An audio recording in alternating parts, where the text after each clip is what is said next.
of all of these things.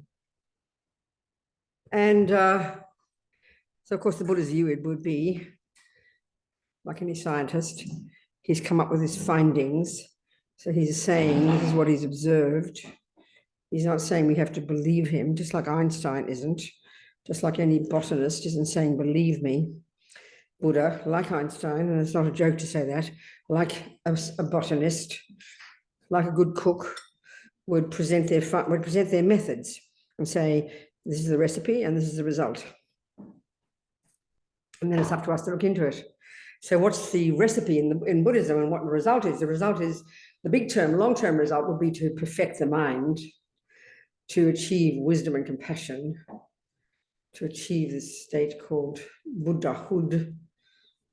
The Buddha would say every mind has that potential. So if that's interesting to us, then we listen to what he says, and then take it on board first as our hypothesis, and then slowly through practice prove it to be true or untrue. Either way, only two options. That's the approach in Buddhism. Not believing in something. It's not just crossing your fingers. It's not made up. It's not speculation. We have to find that out.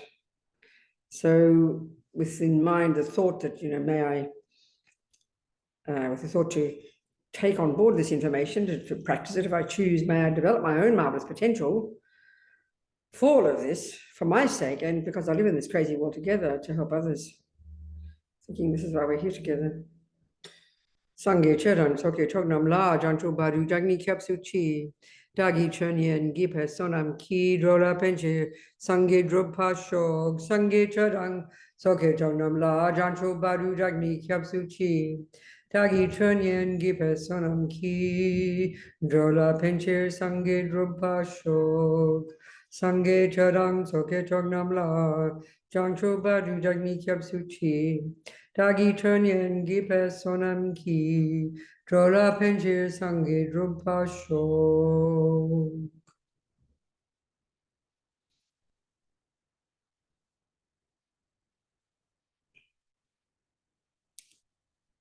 So taking Buddha's view of the mind, that says that we've got a whole bunch of unhappy, neurotic, I-based, fear-based, ego-based, basically, states of mind that cause us pain and suffering, that distort the world to us and cause us to make a mess of ourselves and therefore make a mess of our relationships. It's a very simple way of putting it. They're called attachment, anger, jealousy, low self-esteem, anxiety, depression. Very simple words we all are very familiar with. So Buddhism has a very clear analysis of these states of mind. And Buddha has found, anybody who's done the work of what Buddha says, all the centuries, all the great yogis and masters and scholars and practitioners, all those practitioners who have also taken this and found it to be true, have found that these states of mind, this is the crucial point, this is the essential point of Buddhism, that they're not at the core of our being. They're not intrinsic to us. They're not at our core. They're not who we really are.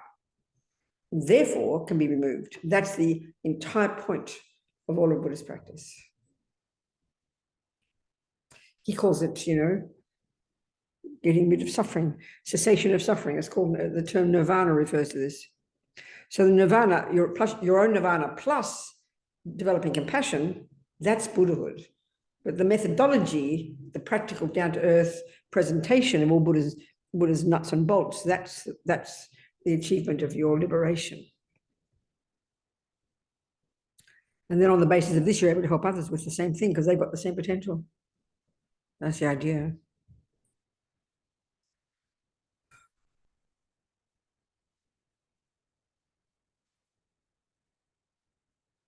So if these states of mind that we know the names of, we're very familiar, if they're not at the core of our being, which is quite a shocking point, we don't think this in neuroscience, we don't think this in modern psychology. It's quite shocking to hear it. It sounds almost like a joke. What do you mean get rid of anger utterly?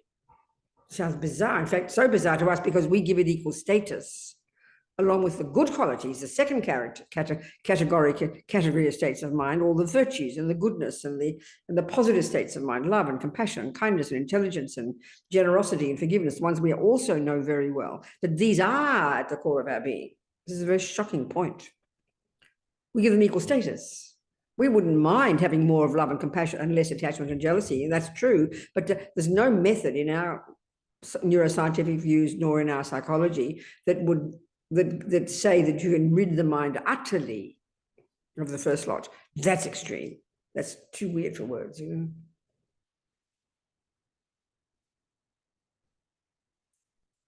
So we need to understand how, why, what's the logic? What's Buddha saying? How are they not at the core of our being? And this is where it's hard to understand because we don't think this way. But basically, they're misconceptions. This is the thing, if we understand the Buddhist model of the mind, if we study the Buddhist model of the mind, the epistemological model, the way the mind functions, and the literature on it is really extensive, coming back to the Indians, well before the Buddha, been around for several thousand years, this model, coming from the internal investigation of these great yogis.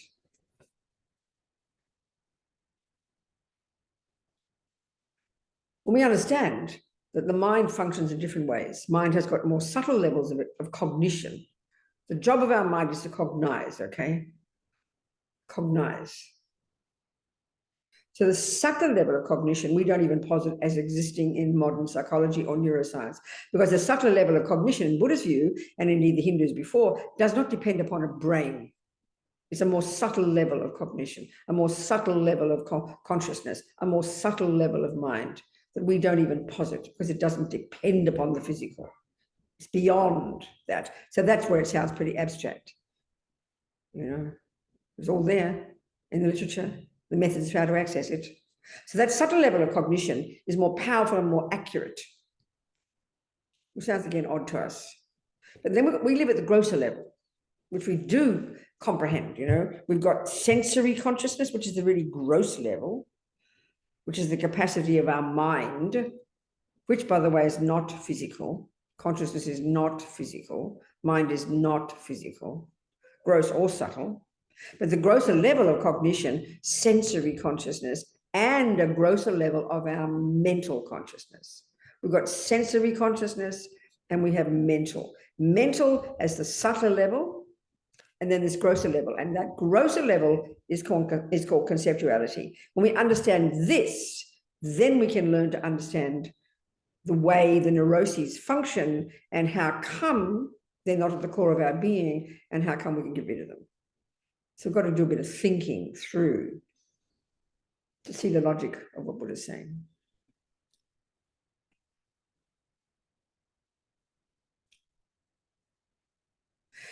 So if the neurotic ones are called attachment and anger and jealousy and pride and low self-esteem and all the rest, and then we hear that they're in the mental consciousness, not the sensory. Sensory consciousness is eye consciousness, ear consciousness, and tongue consciousness. We know those. There's the other part of us, the part that we call thoughts and feelings. So we say thoughts in our head, and then we say feelings down here somewhere. But for the Buddha, they're all conceptual. And that's the part that's hard initially to see. But let's look at this. So to say that when you go and learn musical theory, that's conceptual, we can get that. Highly sophisticated conceptuality. Mathematics, all the brilliant scientific things we have, that's very clever conceptuality. We get that. That's conceptual and it's mental consciousness. And it's nothing to do with emotions and feelings. And we've got the emotions and feelings, and we would never think that they're rooted in being conceptual stories. But this is the point that Buddhist psychology is saying.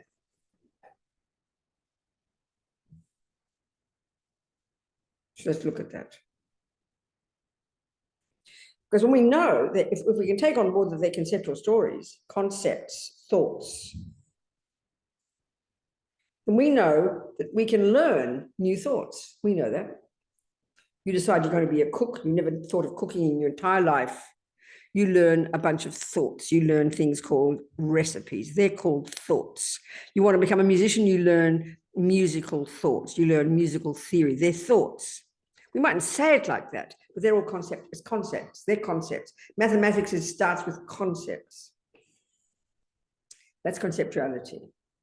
But so how, what we call emotions, is conceptual. Well, okay, let's look. So first of all, we have the body and the mind, isn't it? Body and mind for the Buddha. They're two separate things. They're inextricably linked, but they're not the same. And that's different too. In modern psychology, neuroscience, that's a joke. We're referring to one thing, the brain, not for the Buddha.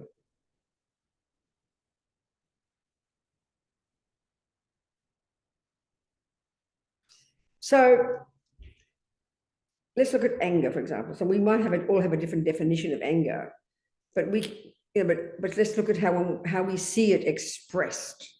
If you're seeing a person who is being angry, what we're going to see is a person probably shouting, isn't it?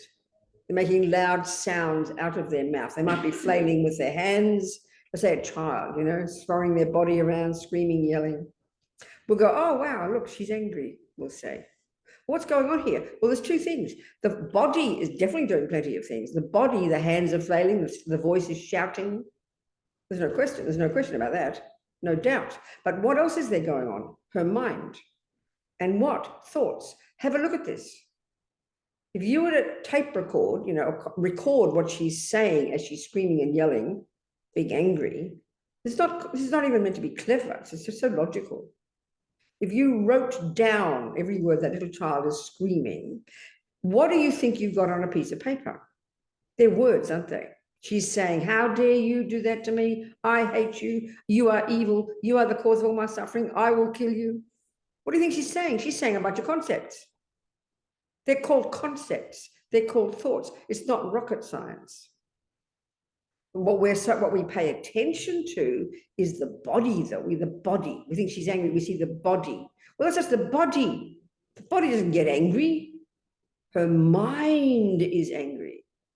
Her thoughts are very extreme, angry thoughts. So why is the body shouting? Why is the body showing it? Because, and this is a simple way to say it in Buddha's view, they're habits. They're habits. They're habits she's cultivated. And that, of course, means we have to take on board here the concept of reincarnation. Her mind didn't come from nowhere. It doesn't come from a creator. It doesn't come from Buddha. It doesn't come from the mother. It doesn't come from the father. It's not a function of the brain. Her mind is a continuity of mental moments that found its way to that particular mother. And one crucial piece about the mind of that child that came to that mother and father, and this is what Buddha is saying, we bring our own tendencies with us. So we might like that thought, but it's not a difficult concept to hypothesize when you take the view that consciousness is not physical. So we all can see, if you're good at something, it's because you've done it before. Some people just have a natural capacity to spell words or quickly learn to add. Obviously, there's a strong tendency in their mind to be good at it. It doesn't take much learning. We can see that. So that comes along with the emotions. I mean, I can tell you, my mother did not have to teach me to be angry. I knew how to do it. She didn't have to educate me. Well, Robina, you must raise your voice. No, shout louder, louder. She didn't have to, I promise. I knew how. Because anger was a tendency in my mind. And a tendency is simply from having done it before. So it's not complicated. If you see a person sit down and play the piano, you don't have to know anything about them except to deduce they must have practiced piano. It's hardly rocket science. So the equal, taking the view of reincarnation, you look on YouTube and see these little children, age 4, playing Bach. Probably can't even articulate the theory, but the habit clearly must be in their mind. That's not a difficult concept. So we can see as tiny children, we can see our personality. We can see we have certain tendencies. So they're habits in the mind. So this is why, if there's a strong habit in the mind, say a habit to be angry, a habit to be depressed, a habit to be anxious, a habit to be jealous, a habit to be arrogant, when it's very strong, we can see this. It's expressed through the body. A person who's very disciplined with their body, might not show anything that they feel because it's all kept inside. So you wouldn't never know, because we go by the body. We judge everything by the body, what we see, you know. If a person sits, some kid is very quiet and has no tendency to shout and yell, we would never know if their mind was angry. And that's the point. You know, if you write down those words of that angry child on a piece of paper, because they're shouting them, you see their body, you know, moving. What you've got on the piece of paper is a series of thoughts. And it takes nobody who's a rocket scientist just to see, wow, you know, it's pretty quick. Even if you didn't hear them talk, you can see that that's called anger. Now, if you've got another person who never shouts and yells, but looks very behaved well, and they know their mind and they tell you what they're thinking, and they've got these raging, angry thoughts, but they never express them, and they write those thoughts down, well, it's clear obvious, isn't it? That's what anger, the body's not anger. The body is a servant of anger. So the stronger the habit in the mind of a person to go to anger when things go wrong, the stronger they will experience it in their body will manifest it, you know, because the body and mind are intimately connected. So anger is based in being a conceptual thought. It is, in fact, a conceptual thought. And this is not rocket science. Words are expressions of thoughts. So that you have the words written on the piece of paper. There it is. He is evil. I hate you. I will kill you. The thoughts are right there. They are concepts right there. They're concepts. So anger is a concept, but it's a very habitual one. And so the body then expresses it, because body and mind are intimately connected. Well, certainly all this is explained in the Buddhist literature. So the body does the job of the anger. Excuse me, have a look at the world. The mind is the source, but it's the hand that does the shooting. It's the hand that does the punching. It's the voice that does the shouting. That's just the body. That's not anger. Mind is anger. The body just does the job. Because we're so addicted to the body, because as Lama Yeshe puts it, we make the body the boss.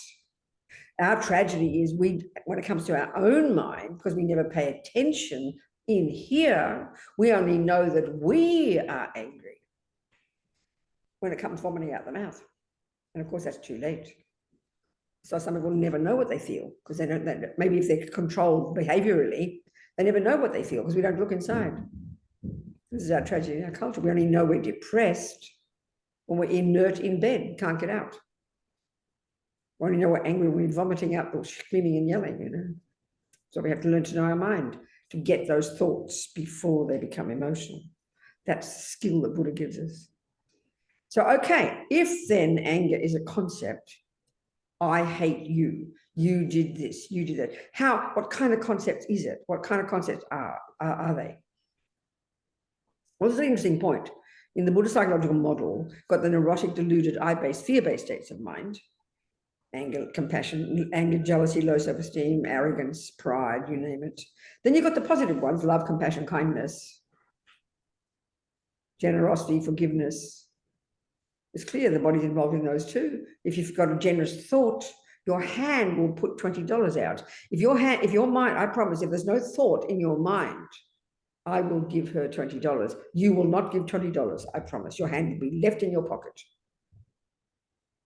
If your thought is not saying, I must have chocolate cake, I'm freaking out if I don't get chocolate cake, your hand will be staying in your lap and the chocolate cake will stay on the plate. It's sort of obvious.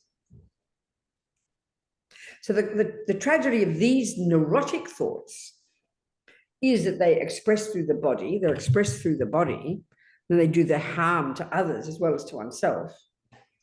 But the way they harm and the way they function, and this is what we have to learn to see, and this is a revelation. When we understand the conceptual thoughts, you know, a conceptual thought can be, Buddha's saying, basically, this is his whole point, the neurotic conceptual thoughts are invalid conceptual thoughts because they're not accurate. It sounds so odd. If you say 1 + 1 is 2, that's a concept, and we say that's accurate. Then you say 1 + 1 is 3, we can all agree it's not accurate. It is a concept, but it's an inaccurate concept. It's a misconception. We get that. But to say anger is a misconception sounds hilarious. But that's exactly what Buddha is saying. So how is it a misconception?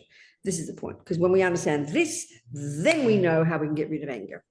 Then we know, then we understand, then it tells us. So this is the whole thing. the Buddhist model of the mind. Once we get this, we understand our minds, I tell you.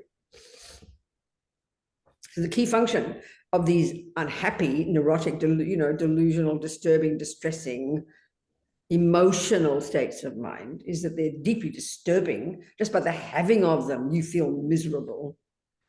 Anyone can tell you that. You feel terrible. They're disturbing to you, and they're delusional. This is a hugely powerful, amazingly accurate, so necessary word to understand in Buddhist psychology. It's not used lightly, like just some kind of funny word, you know. It's an accurate term. So we know if someone says you're delusional, you'll feel very offended, because what they're telling you is you're not in touch with reality. So we usually mean it in an extreme way, you know, like you think you can fly in the sky, or you think you're Mozart or somebody, you know. We think it's kind of really extreme. But the Buddha is saying that these neuroses, which are disturbing and which are conceptual stories, happen to be deeply, depending on the person, delusional. They're delusional conceptual stories. They are not an accurate depiction of something. And this is what's hard to see. So if you are angry with your brother, you know, if you're angry with a politician,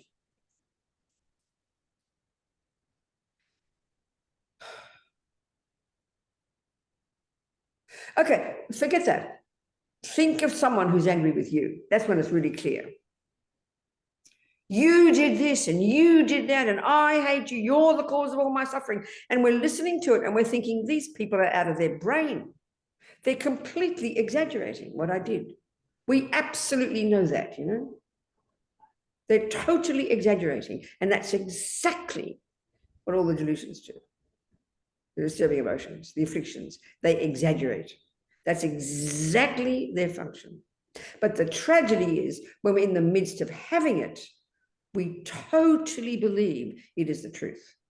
So this is what we have to distinguish between facts and fiction. You know, so let's say you're a Palestinian right now living in Gaza, you're going to be as mad as hell at the other Israelis. And if you're an Israeli, Jewish Israeli, you're going to be as mad as hell at the Palestinians. We know this. It's like such a classic story. Families, wars, people, everybody is the same. So if you read, or forget, you know, that's just an example, but even just two family members, two sisters, a mother and a father, a mother and a son, you get each person's view of the other, and they're both angry. Somebody who's kind of, you know, can be objective, can see vividly that each of them is deeply, the more strong their anger, the more they exaggerate and distort and embellish the facts. This is how delusions function. This is why they cause us suffering. And because they're concepts, because they're misconceptions, they can be rectified. That's the point. That's it. That's how you can get enlightened. That proves you can get enlightened. That proves you can remove the mind from the mind all delusions. That proves it. That's the logic.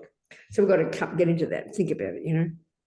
Because the deepest delusion, the most subtle, the most primordial, the one that is the root of all suffering and the root of all samsara, known literally as maripa, unawareness, ignorance, a precisely defined level of misconception, the most subtle, most primordial, that is the boss one of all the others. When that is the deepest misconception of all, when that is uprooted, that is proved to be wrong, that's when you've achieved your liberation. That's realizing emptiness. And then eventually perfecting that, you achieve your liberation. So the job of being a Buddhist is to remove the delusions from the mind. That's it. Who would have thought, you know? But that's exactly the point. That's being a Buddhist. That's being a Buddhist. Removing the delusions and perfecting the virtuous ones, because they are concepts as well, that happen to be packed with emotional, depending on the person. Negative emotion or positive emotion, you know.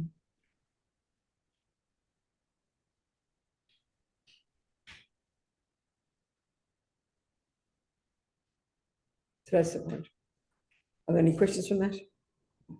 Does it make sense? Does it sound strange? I mean, it's all I ever talk about, but I've said it in a particular way today. But does it make sense? Anybody got questions? Yeah, go. So once you remove it, what's there? Say it again. What's supposed to be there once you remove it? Bit louder. Once you remove the delusion of the anger, yes. What's left? Yeah, virtues, goodness, clarity, wisdom, love, compassion, bliss, joy, connected with everybody, wisdom, clarity, all the positive qualities are now fully able to be developed because they, for the Buddha, are at the core of our being. Who we actually are, and because they are valid concepts. And okay, so why are they valid concepts? So a valid concept, anybody, ordinary talk, a valid concept, a valid thought would be the thing that you're saying is in sync with the reality. So if I say 1 + 1 is 2, then we can agree that's a valid concept within the rules of math. You know, it's contextual, it's contingent. You don't just chuck it out of the sky. You know, 1 + 2 is 47. There's a set of system out there called math. So that's a valid concept. So the Buddha would say that the negative ones are rooted in this deepest delusion called ignorance, which posits, which is deep in the bones of our being, that the deepest lie, the deepest misconception posits this concrete, solid, separate, inherent, real, independent me that then has attachment to get what me wants, then anger when it doesn't, and all the other dramas. Then we have the positive qualities, love and compassion and kindness. So one of the key ways in which the delusions are misconceptions in their exaggerating, but the key point is they are not in touch with the reality of dependent arising, the reality of interdependence. The Buddha would say, conventionally speaking, things exist interdependently. This is reality, he says. We have to prove it, can't just believe it. Things exist interdependently. Nothing exists separately, independently. So all the virtuous states of mind are at least they're not exaggerations. They're valid concepts, and they're connected to others. They're rooted in interdependence. When the voices of I are rampant, there's a vivid feeling of a separate, independent, isolated me. And Buddha would say there is no such thing existing. So they're totally mistaken. Of course, this is hard to see. This is quite subtle. And the virtuous states of mind are rooted in interdependence. Therefore, they're valid concepts. They're not distorting or exaggerating. So when you say you have love in your mind, that means you are delighted that someone else is happy and you want them to be happy. When you have compassion, you have empathy in your mind and you have empathy with the person suffering. So there's a sense of connectedness, and there's some level of validity in that. There's no distortion. So as we progress, we lessen the neuroses and grow the virtues. These are the two jobs, until eventually we've realized emptiness and cut all the delusions. And then you keep perfecting that and growing compassion and all the other qualities until you've perfected and you become a Buddha. So then your mind is full of virtue and goodness and clarity and wisdom and compassion and wisdom, and sees things as they are, because the delusions are gone. Because they're distortion.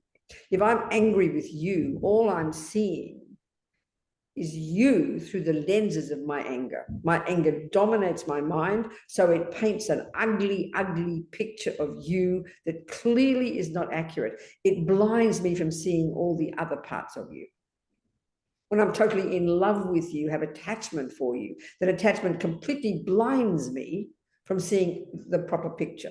So that's in this way, these delusions distort and therefore prevent me from seeing reality.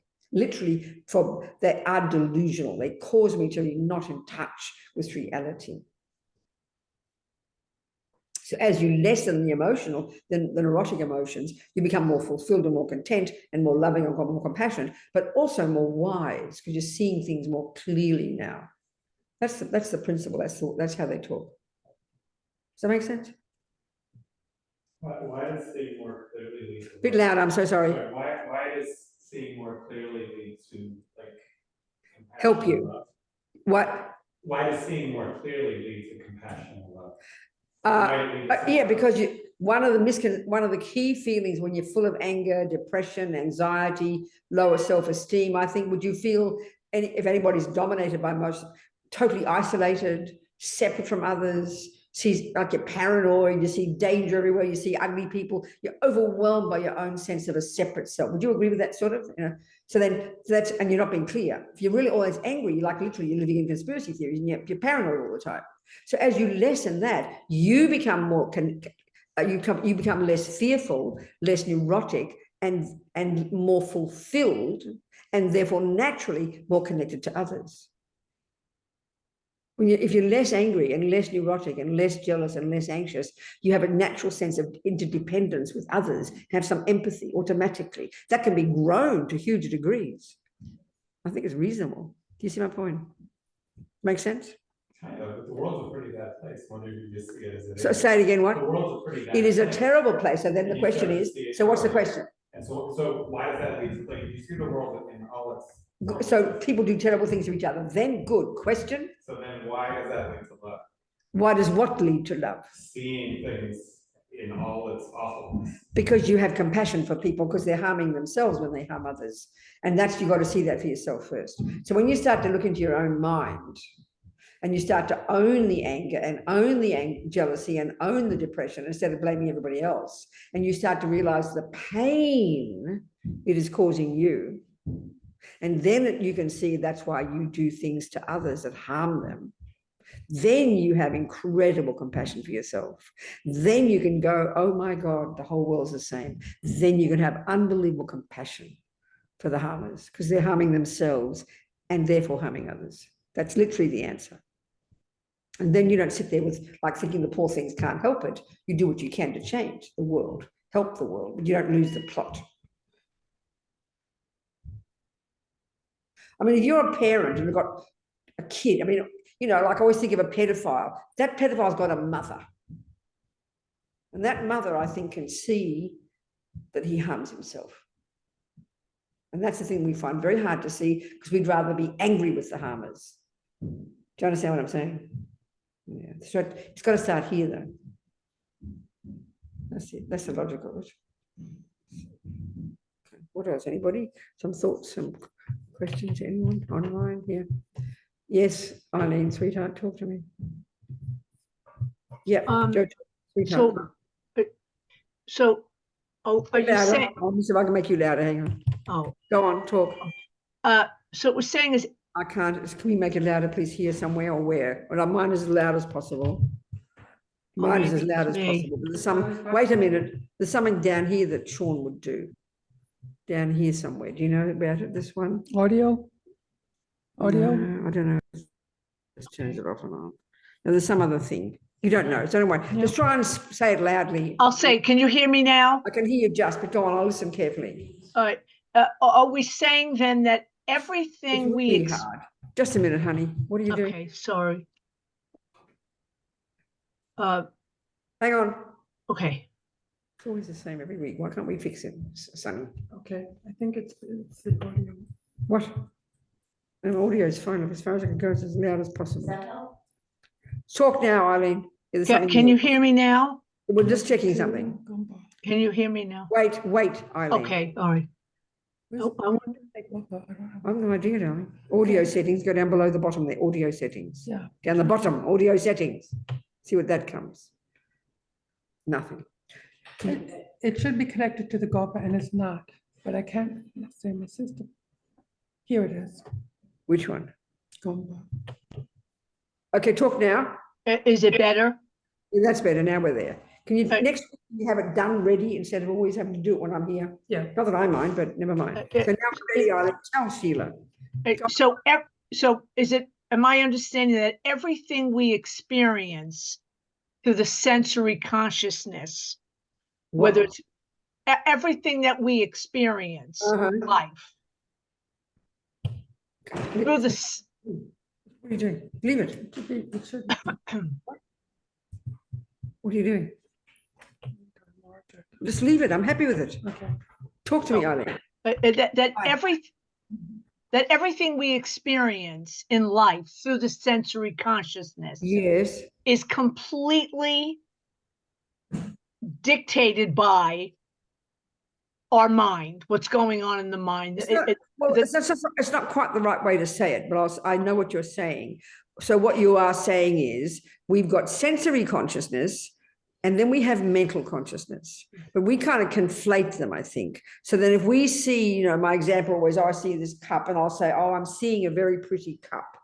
We assume my eye consciousness is actually cognizing a pretty cup, but technically, no.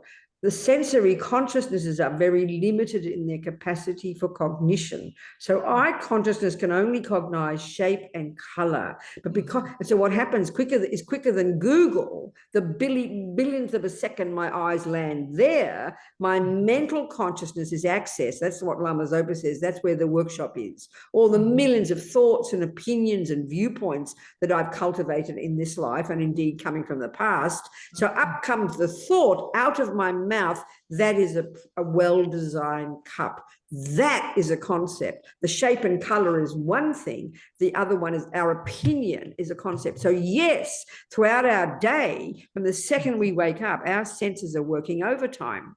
And we then instantly have an opinion about it. And that opinion comes from the mental consciousness. And then that's where if I'm angry all the time in my mental consciousness, everybody will look ugly. I'll see bad people everywhere and I'll believe that they are bad. And I'll believe, you know, that's an ugly sound and that's an ugly sight. So we're really very deeply confused. You know, so that's where we've got to really unpack the way that our mind works in this way. And it's quite a revelation. And the other one is, and this is for your point too, you know, we've got to distinguish the facts from the fiction. So let's just say, you know, let's say, you know, your brother is he's a mean person and stole from your mother and he gets drunk and he vomits in the soup. And let's say he is really behaving very badly. Well, then what happens is if we have anger, then you get angry with him. So we assume the anger is the same as the facts that he vomits in the soup and he harms mum. You get my point here? But they're two separate things.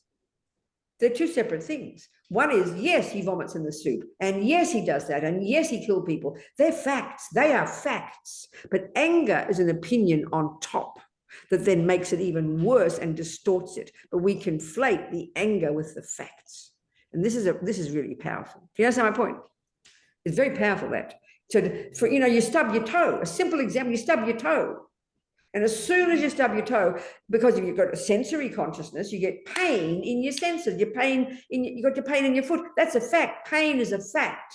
But then we say, how dare that, you get angry with it. And we assume that's the fact.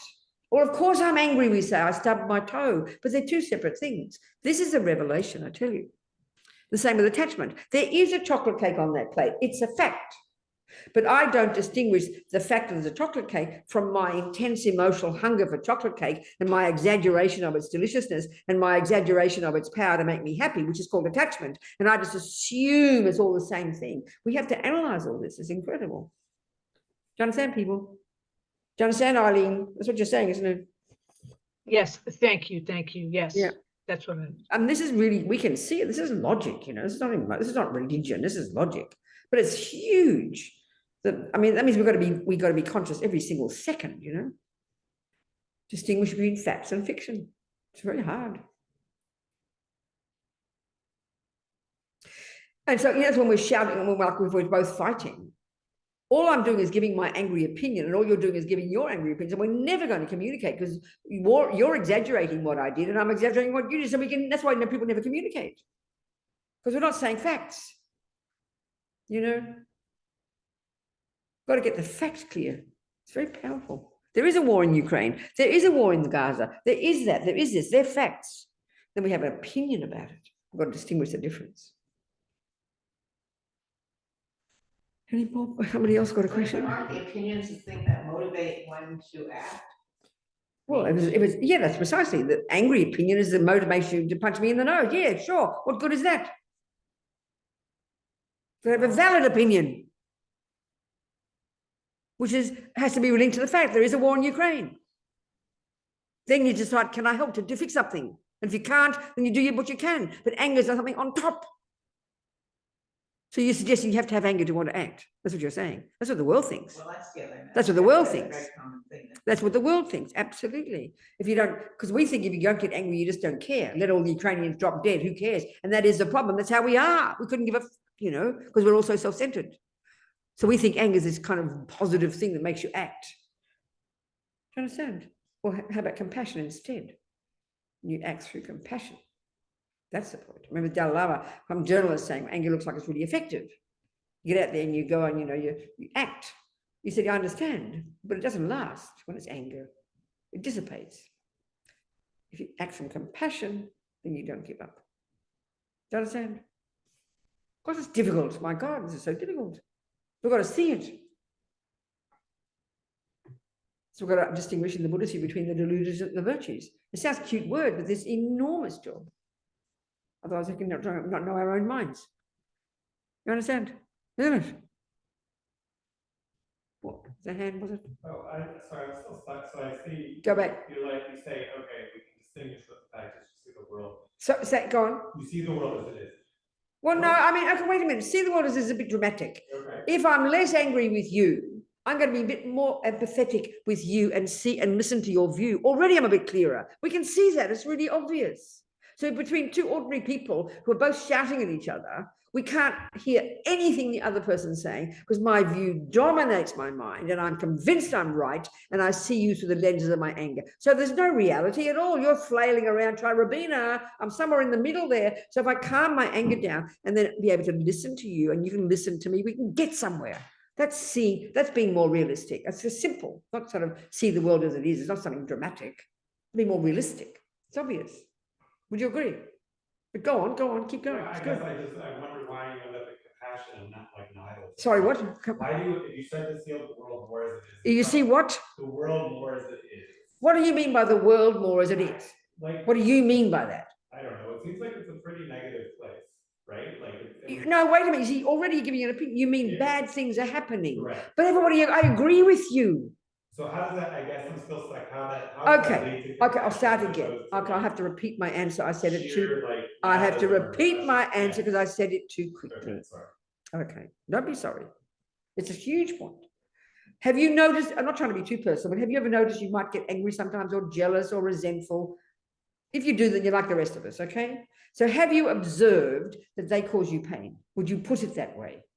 Or would you think, well, I'm allowed to be angry because the mean boyfriend harmed me and I'm allowed to be angry? Or can you see it causes you, besides that, we all do that, but can you see at all that maybe anxiety, anger, depression, jealousy are causing me pain? Have you noticed that? Okay, so have you noticed in a relationship, whether it's your boyfriend or your wife or your mother or your dog, if you're angry, for example, or jealous, or whatever it is, then what you end up saying, forget what you do with your hand, won't be so effective and it'll even probably be harmful. Would you agree with that? So therefore, would you agree that the reason you harm people is because you're full of pain? We don't like to see that because it sounds like you're getting off the hook. So when you're angry, do you see that you say bad things to people? So can you see, you have to first see the anger hurts you. Can you see that the anger would hurt you? No, I'm sincere in my question. Maybe you don't agree with me. No, I do, yeah. Okay, so when you're angry, you're feeling hurt and not fair, how dare, then you lash out at somebody, don't you? And that hurts them. Would you agree? Yeah. So then you first have to recognize how it causes you pain. You first have to recognize how it causes you pain. And then you recognize that's why you harm others.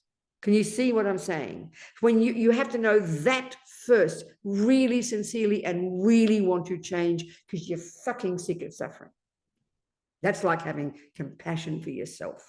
Now you start to look at the world and Jesus, God there, everybody's the same. Can you hear me? Well, that's the answer. So you can never have compassion for people until you start to know yourself first. That's why the wisdom wing has to come before all the one of compassion. We have to know our own selves deeply and get in touch with our mind, understand the shit in there and how it causes us suffering and how it causes us to harm others. Then we can wish to change. And then we can start to realize, my God, everybody's in the same boat. So then you see the pedophile or the murderer, and you don't go, oh, the poor thing can't help it, and pat him on the head and let him keep murdering or pedophiling. No, but you have an understanding of the mind and why they're doing it, because they're overwhelmed by their own delusions, and that's why they harm others. So you are able to have compassion, but your compassion is powerful compassion. It doesn't just, a poor thing can't help it, which is the kind of way we have compassion now. And we only have compassion for the victims anyway now. So this is a huge level of compassion. Are we communicating a bit? Okay, there we go. Slowly, slowly. And then you try to do something to help. I mean, what we can do, you know? I mean, maybe I can't go to Ukraine or to Palestine and change everything. I can't. I can have compassion for both of them, for both groups. Got to have that. If it's just for one group, then you're going to have hate for the other one. There's the end of it. Got to have compassion because they're harming themselves and each other. This is the Buddhist view about delusions. We harm ourselves. Then you have compassion and see the utter mess they're causing themselves now and in the future. And then if you can help them, then, I mean, go and help them. But somehow when you've got two people fighting, they'll tell you to go away and mind your own business. Let's keep fighting, you know, when there's that much anger. Doesn't mean it's easy. We can't make it all go away. It's just the analysis of it. But the seeing of reality is another whole thing as well. Not just seeing, oh, there's really an angry, ugly world. It's just being more realistic, seeing things more accurately, not through the lenses of all the neuroses, but through the lenses of reasonableness and compassion and kindness and empathy, which is a more reasonable picture. That's all, I think, something like that. Somebody else? No other questions. Well, we're talking big stuff here, okay? It's not easy, it's not overnight. One step at a time. Any more questions, people? So the first one, I want to say it again, this is what we really do miss in our culture. We fairly easily like to have compassion. We like having compassion. We see people suffering. We see the poor people and the one being abused and the animals being harmed and the children being abused. And we have compassion. That's fairly easy for us. But we haven't looked enough at our own minds, you know, which is why we can't even think, what the hell, why would I have compassion for a pedophile? I can think you're mentally ill. It means we haven't looked at our minds enough, you know. This has got nothing to do with reincarnation or anything. We can see our own minds, take responsibility for what's there, and observe the pain, the anger, the depression, the anxiety, the low self-esteem cause me. We know they're painful, but our trouble is we think we're an innocent victim and somehow it's been done to me. I'm allowed to be depressed. Look how terrible my life is. I'm allowed to be angry. Look what my husband does to me. I'm allowed to be angry with the government. Look what they did to my money. So we blame other people for why we feel these things. So we know we're in pain, but we think it's someone else's fault. So the next step, the major one, this is so hard for us, is to know that this is my anger.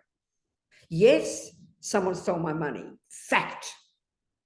But that's their problem, and anger is mine. So it doesn't mean you can't try and get your money back, but we assume that it's natural you get angry if someone steals your money. So we feel we're stuck in the anger and can't change. Therefore, we know we're in pain, but we don't think we're in pain because of the anger. We're in pain because of the mean thief. That's the mistake. So owning the fact that the anger causes pain. This is hard because we defend our right to be anxious, jealous, depressed. We wear it like a badge. Oh, I've got ADHD, we'll say. I've just been told. We wear it like a badge. It's not my fault. You know, we think of mental illness like that. It's like, not my fault. Get off the hook. Ego wants to get off the hook, you know. We do not want to be responsible for what's in our mind. It's pretty intense. So we've got to sort it out in thinking here. It doesn't mean it's right that someone stole your money. It doesn't mean that. It doesn't mean that. But that's part of our problem. We think if we stop being angry with them, they're getting off the hook. We think my anger kind of, I'm going to hold on to that anger. They deserve it, I mean, they don't care if you're angry. They've got your money. They're happy. It's a really tough one. Because the way ego is, it holds on to these unhappy qualities. It's not my fault. I'm allowed to be this way. We really, really, really, really believe that, and this is why it's so hard to change. It's very courageous to change. What do you mean I should change? It's his fault. We'll say it like that. And because of all, the way we get, like, ADHD and OCD, all these new things we talk about now, we think, oh, I can't help it. I've got ADHD. It's not my fault. I'm bipolar. It's not my fault, we'll say, like some kind of, like cancer. It's not my fault. We'd love to be innocent victims. We love to get off the hook. We love to be, ego is an innocent victim, put it that way. It sounds very cruel, but it's really how we all feel, which is why we feel we're so stuck. Even when we want to change, we think, oh, it's too difficult. I'm born like this. I've been diagnosed with ADHD. I'm bipolar. I've got a personality disorder. We say it like, it's like it's in your knee or something. But it's your mind. It's concepts. It's thoughts. And thoughts can be changed. That's a simple fact. Of course, it's a hard job, but we have to know we can do it. And why would I? Because you know what? I'm sick of fucking suffering. That's why. Forget bloody compassion. You've got to be sick of the pain it causes you. It's like compassion for yourself. It's not punitive. It's not you're a bad person, which is where we love to go.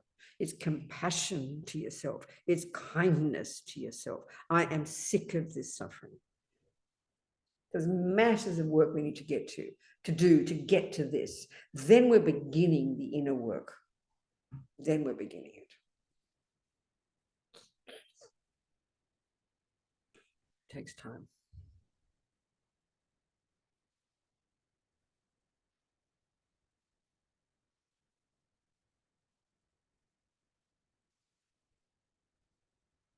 Half past 8. Time to go home soon. Anyone else something to say?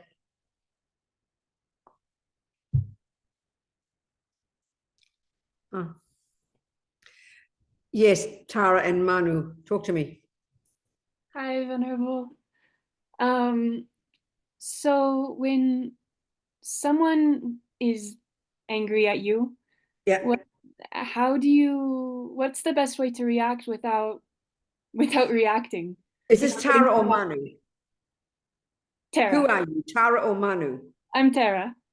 Tara, listen to me, darling. You've got to give me more details. If it's somebody in the bus who's angry with you, that's one answer. If it's your sister, it's another answer. If it's your child, it's another answer. So be a bit more precise.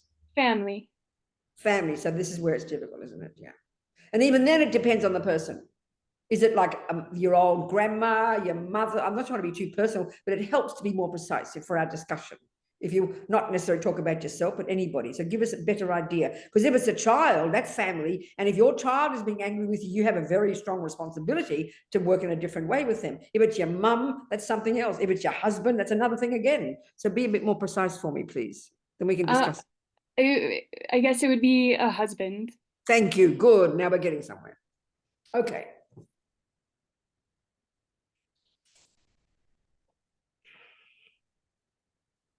Well, the first answer, the first part of the answer is it's all according to our capability. If you ask me, if you say I'm driving on the freeway at 100 kilometers an hour and my wheels are about to fall off, what will I do? Well, my question to you has to be, how long have you been driving? If you've never driven before, then you don't have any ability to do anything except damage control. But if you've been driving for 20 years, you'll be a bit more skillful. So it depends on how old this relationship is and how strong the habit is of this other person to be angry with us, or how strongly we are like a victim. There's so many things. It's so nuanced, But first of all, it's a question of where we're at in our practice.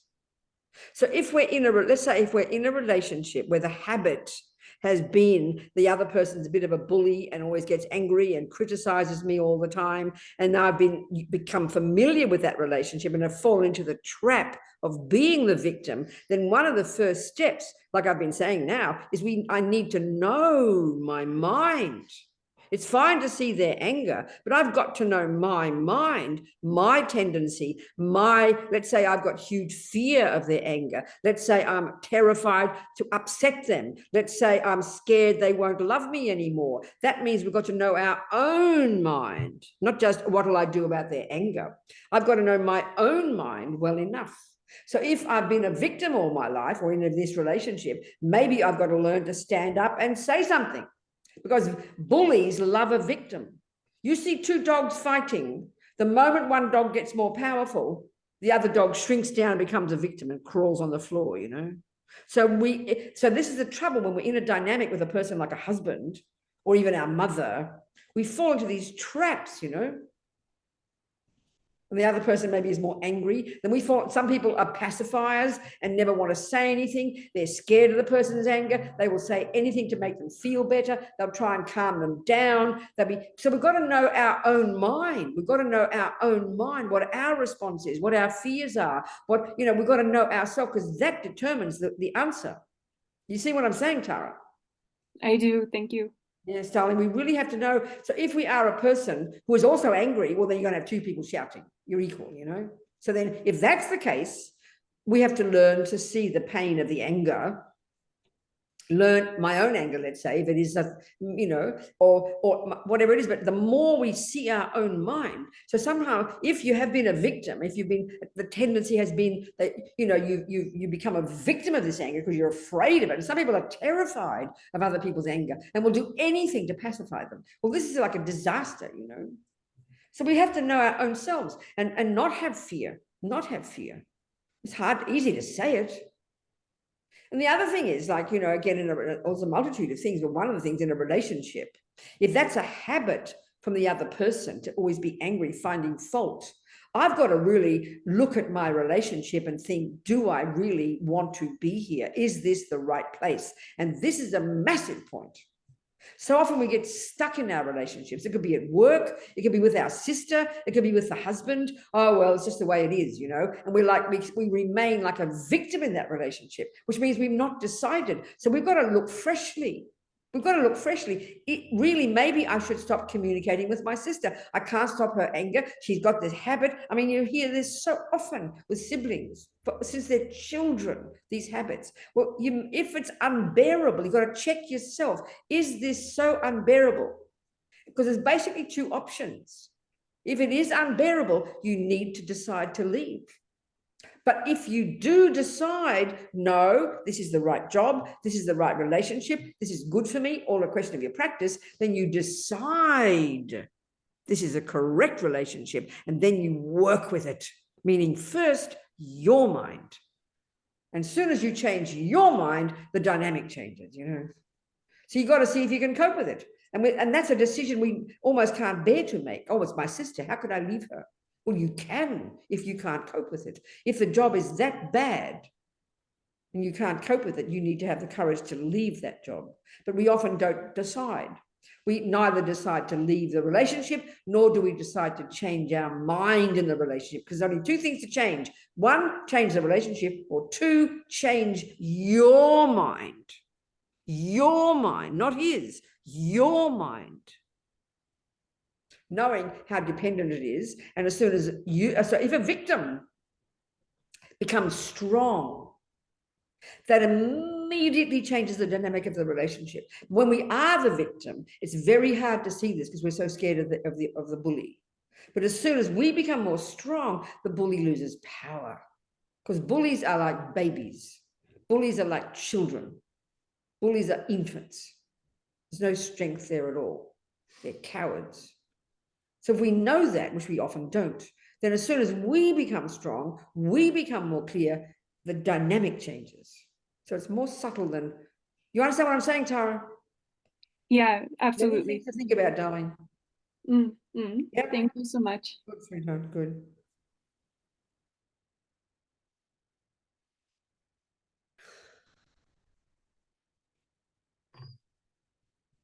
What else, people? Questions? So, Any? let's Go say on. you're in a difficult situation, somebody. With somebody. and, You know, you want to change your mind and you're trying to think of it compassionately. How do you know, like, when you're kind of kidding? So this other yourself? person's behaving badly? Yeah, this other person's behaving. badly. Okay, go on. So then go on. So you see that they're in pain, that. That they're hurting that themselves, they're yeah. hurting themselves. And that's already is a very courageous mind to have. That means already done a lot of inner work yourself, if you can see that in someone else. Just assume that. Go on, then. How do you know you're not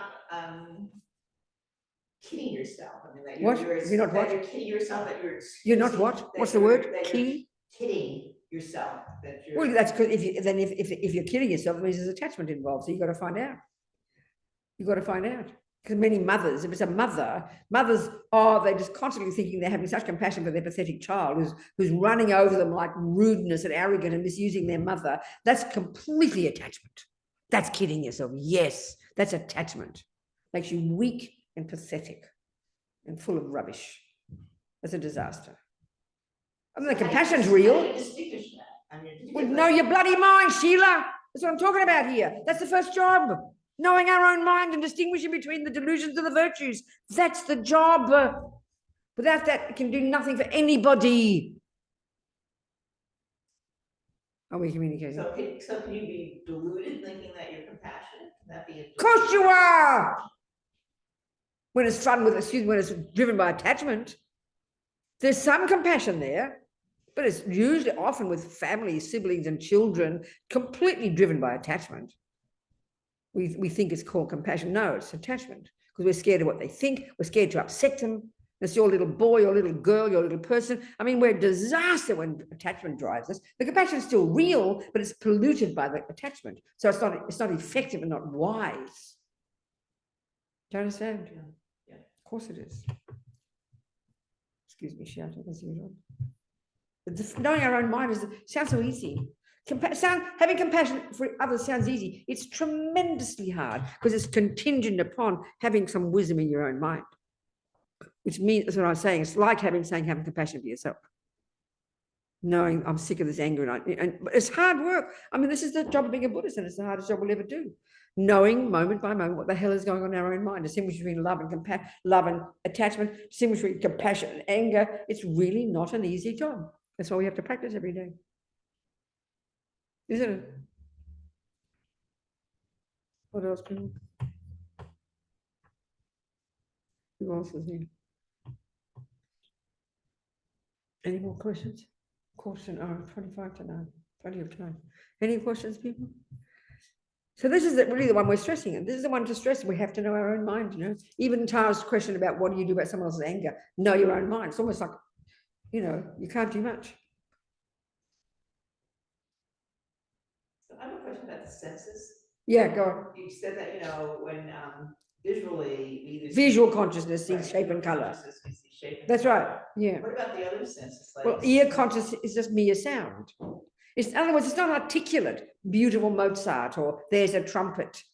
That's not ear consciousness's capacity. I mean, tactile consciousness feels like, you know, like just sort of rough, smooth, really basic. Ear conscious hears mere sound. Taste is sweet, sour, really basic, kind of basic level of cognition. But because the interpretation of what it is comes so quickly, we confuse them and think they're all the same experience. Do you understand or not? So your taste, like if something tastes sweet to me, it may taste sour to you. That's my. That's not the point. That's not what we're discussing here. That's not what I'm discussing. We're looking. You just asked the question: what do the senses do? They identify sour. The fact that it's different for me is not the issue here. It's distinguishing. You know, if you like sour, then you go, "Oh, what a lovely meal." That's what I'm trying to say. A lovely meal is not a function of your tongue consciousness. That's a concept. It's an opinion about that sour taste because you're attached to it. I'm trying to see the difference between the sensory and the mental. Can you see the point? You don't look like you see the point. I'm thinking about it. No, don't worry. It's an easy concept, what I'm saying. A tasty cake, would you agree, is a concept? It is a tasty cake. Would you agree that's a Yeah, concept? but it's tasty to me. But no, it's not the point, Sheila. That's not relevant here. We're not discussing whether it's you or me. You're not discussing that. You're not hearing, you're making it more dramatic than it is. You have eye consciousness, which sees shape and color. That's it, shape and color. Then you have a mental consciousness full of ideas and thoughts. Then you have an opinion about it. Do you see what I'm saying? So that's a whole different part of your mind. So indeed, I will say that's ugly and you'll say it's beautiful. That's the point. But one is your bare bones cognition of eye consciousness is shape and color. That's it. And then the mental consciousness will have an opinion about it. They're separate parts of your mind is the only point I'm trying to make. Are you hearing that point? Your hearing or your taste or your touch. I mean, you may touch, but then you decide, I mean, you conceptualize whether it's rough or That's what I'm saying. soft. No, you do not conceptualize whether it's rough or soft. You conceptualize whether you like it, don't like it, beautiful, ugly, all the opinions we run around having about the whole world every minute. You still look confused. Can't you hear that you do that? Yeah, you know, I know I did that. I mean, even just saying that's a cup is a conceptual thought. That's not sensory. Eye consciousness does not know that's a cup. It only can cognize bare bone, shape, and color. That's all it can do. The rest, cup, gold, this, that, beautiful, ugly, mine, my mother's, all the millions, they're all conceptual thoughts. They are all opinions about that shape and color. And if you think about it, we spend our lives. So you're saying, so whether it's your sound, your touch, your taste, it's all conceptual. I mean, I didn't say that. I didn't say that at all. Not at all. So say it another way. What are you asking? What's the question about the cup? Okay, so you're saying that So visually. use the example of the cup. Right. Say it. Go on. Visually, what happens? So you see shape and color, and then if No, you wait a minute. conceptualize- Stop.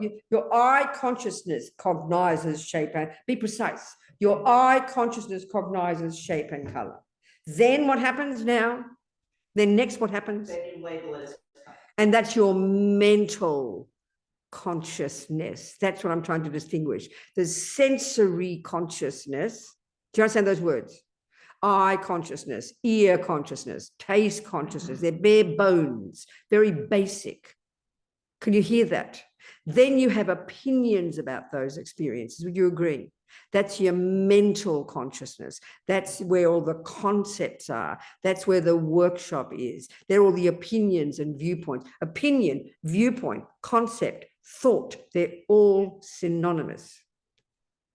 Do you hear me now? Okay.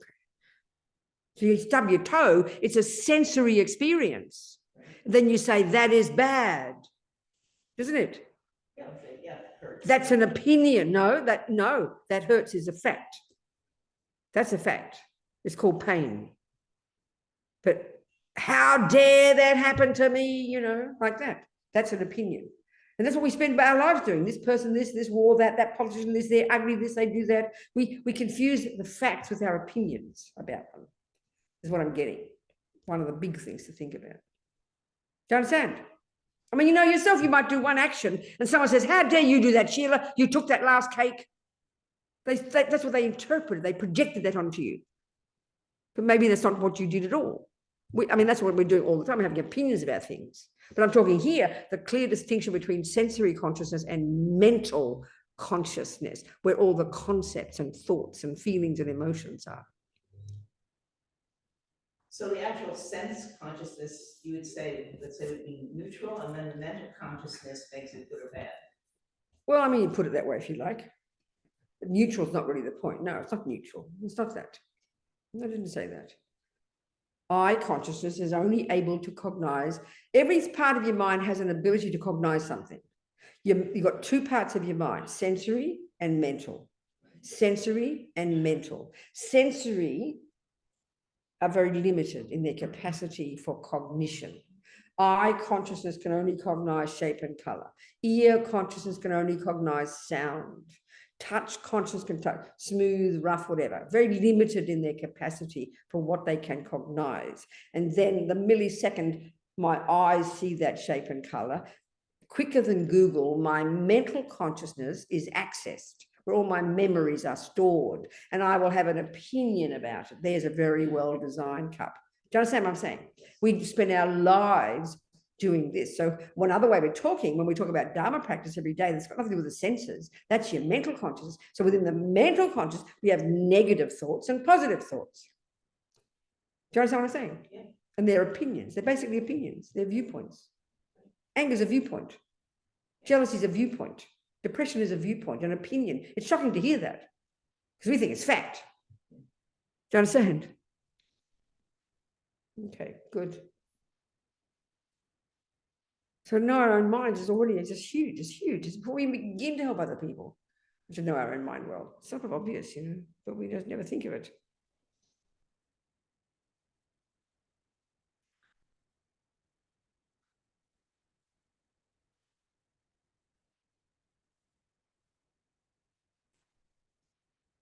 So why are we trying to do all this?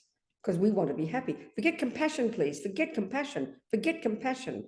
The reason we want to go into this and look at our mind and distinguish this bit from that bit, the reason we want to look into our mental conscious and distinguish between neuroses and virtues is because we are sick of suffering. I am fed up with the misery and up and down like a yo-yo and this and that, and there's this and depression, this and angry, that and jealous, this. Sick of it, sick of it, sick of it. So solution, know my own mind, and no, I am not set in stone, and I can learn to argue with that angry thought and change it into a positive one. Slowly, slowly. That's the whole point. That's the whole point.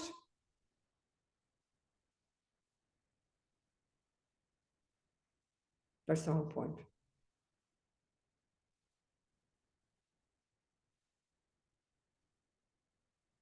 For my sake, we are the beneficiaries of this. This is Buddhist practice. This is actually what Buddhist practice is. This is the wisdom wing. It's not compassion yet.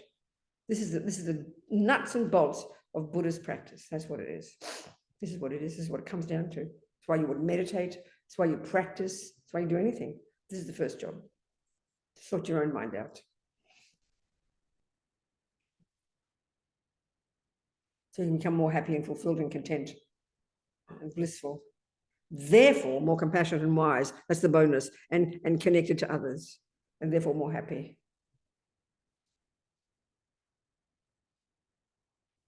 But to want that. But somehow we get guilty about it in the West. We think, oh, that sounds selfish. We've missed the point completely. When Buddhism talks about renunciation, that's what it means. We're trying to renounce suffering, mine, and its causes, which is my karma and my delusions. That's the point. Then I can help others do the same thing. But I can't help them until I know how to do it. That's a joke. So the inner job of our own work. This is being out. That's why Lama Yeshe's phrase, be our own therapist, is so powerful. Exactly what I'm talking about here.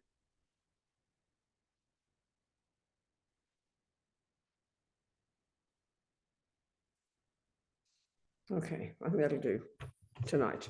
Enough. Okay, people, no more questions on the phone, on the television here? No more. Okay, people. Jang Chup Sem Chog, Rinpoche, Ma Ke Panam Ke Guchig, Ke Panyampa Mepa Yang Gong Ne Gondu Baba Shog. And let's look at, please do Lama Zopa's long life, swift prayer, okay, swift return prayer. We do a little prayer for Lama Zopa to come back quickly, please, and keep teaching us. There we go. Get this thing out of the way. Okay, so peerless teacher and assembly of the children of the victorious ones, Srakas and Patyeka Buddhas, victorious Losang father and sons along with the lineage masters. This is a prayer that His Holiness Dalai Lama wrote soon after Lama Zopa passed away. All the objects of refuge of infinite lands, please bestow the virtue and goodness of accomplishing this prayer here and now. So holding and spreading the Muni's precious and complete teachings through explanation and practice, you wore the armor of patience that is never discouraged. Incomparable venerable Guru, to you I make request.